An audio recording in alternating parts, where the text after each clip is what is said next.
बिस्मिल्लाहिर्रहमानिर्रहीम। अस्सलाम वालेकुम स्टूडेंट्स। बच्चे आज हम लोग जो है यूनिट नंबर 5 में मैथ्स ऑफ अर्थ को डिस्कस करेंगे। हम लोग एक ऐसी इक्वेशन ड्राइव करेंगे जिसके ज़रिए से हम लोग मैथ्स ऑफ अर्थ को कैलकुलेट कर सकते हैं। इसे मैथ्स ऑफ अर्थ को कैलकुलेट करने से पहले हम लोग अपना रिव्यू में देखते हैं कि हम लोगों ने पहले लास्ट जो लेक्चर से हमने क्या डिस्कस किया था। हम लोगों ने ये डिस्कस किया था कि हमारे पास कोई भी दो ऑब्जेक्ट्स हैं, उनका मैथ्स, एक का मैथ्स हम लोग M1 कंसीडर करते हैं, दूसरे का मैथ्स हम लोग M2 कंसीडर करते हैं, और दोनों के दरमियान अगर हम लोग फासले को ये रिप्रेजेंट करते हैं वो D है। तो हम लोग ये देखते हैं कि दोनों मैसेज एक दूसरे के ऊपर एक फोर्स एक्सर्ट कर रहे हैं, और उसके लिए हम लोगों ने एक इक्वेशन ड्राइव की थी, वो हमारे पास है F G M1 M2 over D का स्क्वायर। इसी इक्वेशन को आज हम लोग यूज करते हैं मैथ्स ऑफ अर्थ को कैलकुलेट करने के लिए।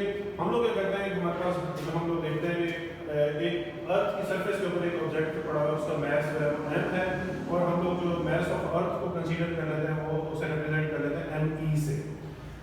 जो ऑब्जेक्ट ऊपर अर्थ की सरफेस के ऊपर पड़ा है, उसके सेंटर से लेके अर्थ के सेंटर तक का जो फासला है इसे हम लोग रिप्रेजेंट कर लेते हैं, ये हमारे पास रेडियस r के बराबर है। यहाँ पर जिस तरह हमारे पास हम लोगों ने पिछले जो टॉपिक में लॉ ऑफ ग्रेविटेशन में देखा था, हमारे पास एक ऑब्जेक्ट M1 है और एक ऑब्जेक्ट M2 है। तो यहाँ पर हम लोग इसे डिस्कस ये कर लेते हैं, एक ऑब्जेक्ट हमारे पास पूरा ये मैथ ऑफ अर्थ है और दूसरा ऑब्जेक्ट हमारे पास ये M है। जिस तरह यहाँ पर दो ऑब्जेक्ट M1 और M2 के दरमियान फासला D था, तो यहाँ पर ऑब्जेक्ट M और ME के दरमियान फासला R है। तो इसी इक्वेशन को जो हम लोगों ने लॉ ऑफ ग्रेविटेशन में इक्वेशन देखी थी F G M1 M2 over D का स्क्वायर, इसी के मुताबिक ही हम लोग ये वाली इक्वेशन बनाते हैं, क्योंकि वहां पर हमारे पास मैथ M1 और M2 था, यहाँ पर हमारे पास मैथ M और ME है। तो हम लोग इसे लिखते हैं F G M into ME, क्योंकि यहाँ पर फासला D था और क्योंकि यहाँ पर फासला R है, तो हम लोग इसे R का स्क्वायर रिप्रेजेंट कर देते हैं। और हमें ये पता है कि कोई भी ऑब्जेक्ट जो कि जिसका मैथ M है वो उसकी सरफेस के ऊपर पड़ा हुआ है, तो उसके अंदर जाहिर बात है कि उसके अंदर एक वेट एग्जिस्ट करता है। तो हम लोग क्या करते हैं कि यहाँ पर जो फोर्स एक्सर्ट हो रही है in the form of weight हो रही है, और हमें ये पता है कि जो वेट है वो बराबर है mg के। तो हम लोग क्या कर देते हैं, ये जो फोर्स है इस फोर्स को रिप्लेस कर देते हैं mg के जरिए से। तो हम लोगों ने इसे रिप्लेस कर दिया इस तरह mg। अब हमारे पास इक्वेशन क्यों बन गई, mg is equal to g m small m into me over r का स्क्वायर।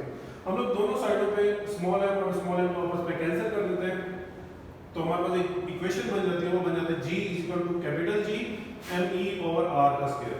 ये हमारे पास इक्वेशन है। इसी इक्वेशन की मदद से हम लोग किसी भी जगह के ऊपर किसी भी सरफेस के ऊपर वैल्यू g को कैलकुलेट कर सकते हैं, इसलिए मैंने इसे थोड़ा सा बोल्ड फॉर्म में लिखा है। खैर हमारा मकसद तो था, हमारा टॉपिक जो था वो मैथ्स ऑफ अर्थ को कैलकुलेट करना था। अगर आप इसी इक्वेशन में मैथ्स ऑफ अर्थ को कैलकुलेट करना चाहते हैं तो इसे सारी वैल्यूज हटा लें, r का स्क्वायर नीचे डिवाइड हो रहा है, ऊपर g के साथ जाके मल्टीप्लाई होगा, तो इस तरह से बन जाएगा, और कैपिटल G जो मल्टीप्लाई होगा नीचे जाके जब डिवाइड हो जाएगी तो इस फॉर्म में हमारे पास एक इक्वेशन बन जाएगी। अब हमारे पास इक्वेशन न्यू बन गई me equal to g r का स्क्वायर ओवर कैपिटल G। इसके अंदर हम लोग वैल्यूज को पुट कर देंगे। हमें ये मालूम है कि जो स्मॉल g की वैल्यू जो होती है वो 10 होती है, r रेडियस ऑफ अर्थ को हमारे को मालूम है कि 6.4 × 10⁶ मीटर। तो हम लोगों ने क्योंकि यहाँ पर r का स्क्वायर है तो हम लोगों ने लिख दिया 6.4 × 10⁶ का स्क्वायर, और क्योंकि नीचे हम लोगों ने कैपिटल G की वैल्यू, कैपिटल G हमारे को यूनिवर्सल कांस्टेंट है, इसकी वैल्यू हम लोगों ने वैसे लिखी 6.673 × 10⁻⁻⁷। जब हम लोगों ने इसे कैलकुलेट किया तो हमारे पास मैथ्स ऑफ अर्थ आ गया 6 × 10⁻24 kg। अगर आप इसे ग्राम में लिखना चाहें तो k की वैल्यू 10⁻3 इसके अंदर ऐड कर देंगे तो हमारे पास 6 × 10⁻27 ग्राम आ जाएगा। अच्छा, ये तो हमारे पास मैथ्स ऑफ अर्थ हम लोगों ने कैलकुलेट कर लिया। अब हम लोग देखते हैं कि जो वैल्यू ऑफ g है ये वेरी करती है विद एल्टीट्यूड, हाइट के हिसाब से इसकी वैल्यू जो है वो वेरी करती है। अगर हम लोग देखें तो ये वाली इक्वेशन जो हम लोगों ने पीछे भी मैंने बताई है, जो मैंने बोल्ड फॉर्म में लिखी हुई है, g equal to g me over r का स्क्वायर, इसे हम लोग देखते हैं तो ये इक्वेशन किस तरह से बन जाती है। अच्छा, इसी इक्वेशन को अगर हम लोग किसी भी ऑब्जेक्ट को हाइट के ऊपर लेना चाहते हैं, तो जब हाइट के ऊपर लेंगे तो हम लोग रेडियस के अंदर हाइट को भी ऐड कर देंगे, तो हमारे पास ये वाला जो इक्वेशन है u बन जाएगी। क्योंकि हम ग्रेविटेशनल एक्सेलरेशन हाइट के ऊपर है तो हम लोग लिखते हैं gh is equal to g me over r plus h का स्क्वायर। अच्छा, अगर हम लोग यहाँ पर इसी इक्वेशन के अंदर अगर हम लोग वैल्यू ऑफ g, ये हमारे पास कांस्टेंट है कैपिटल G, और मैथ्स ऑफ अर्थ भी हमारे पास कांस्टेंट है, अगर इन दोनों वैल्यूज को अगर हम लोग कांस्टेंट रख देते हैं तो हम लोग ये देखते हैं जो g की वैल्यू है, जो स्मॉल g की वैल्यू है, ये इनवर्सली प्रोपोर्शनल है r स्क्वायर के। मतलब अगर r स्क्वायर अगर आप बढ़ाते जाएंगे, रेडियस बढ़ाते जाएंगे तो वैल्यू g कम होती जाएगी, अगर r को आप कम करते जाएंगे तो वैल्यू g बढ़ती जाएगी। इसे मैंने एक दो एग्जांपल से यूं रिप्रेजेंट किया। अगर हम लोग ये देख लें इस इक्वेशन में जो हमारे पास gh equal to g me over r plus h का स्क्वायर है, अगर मैं ये वाली जो हाइट है, ये हम लोग जो हाइट किसी भी ऑब्जेक्ट को हाइट पे ले रहे हैं, अगर ये वाली हाइट हमारे पास अर्थ के रेडियस के इक्विवेलेंट आ जाए तो तब क्या होगा, मैंने इसे लिखा है एट द हाइट ऑफ 1 अर्थ का रेडियस। हमारे पास फार्मूला ये है, ये वाला फार्मूला था, इसके अंदर मैंने h की जगह पे r रिप्रेजेंट कर दिया। r और r कितना हो गया, 2r हो गया, तो 2r का स्क्वायर हम लोग लेंगे तो हमारे पास फार्मूला कुछ यूं बन जाएगा, gh gme/4r का स्क्वायर। और अगर हम लोग कोई हमें ये कहता है कि अगर आप लोग वैल्यू g को कैलकुलेट करें उस हाइट के ऊपर कैलकुलेट करें जहां पर हाइट जो है वो 2 अर्थ के रेडियस के बराबर है, तो हम लोग क्या कर देते हैं कि इसी जगह पे जो हमारे पास ये वाला फार्मूला gme/r+h, इस h की जगह पे हम लोग जो है वो 2r लिख देते हैं, तो हमारे पास यूं बन जाता है r और 2r कितना हो गया 3r का जब हम लोग स्क्वायर लेते हैं, हमारे पास फार्मूला का स्क्वायर बन रहा है, तो हमारे पास यूं फार्मूला बन जाता है gh=gme/9r का स्क्वायर।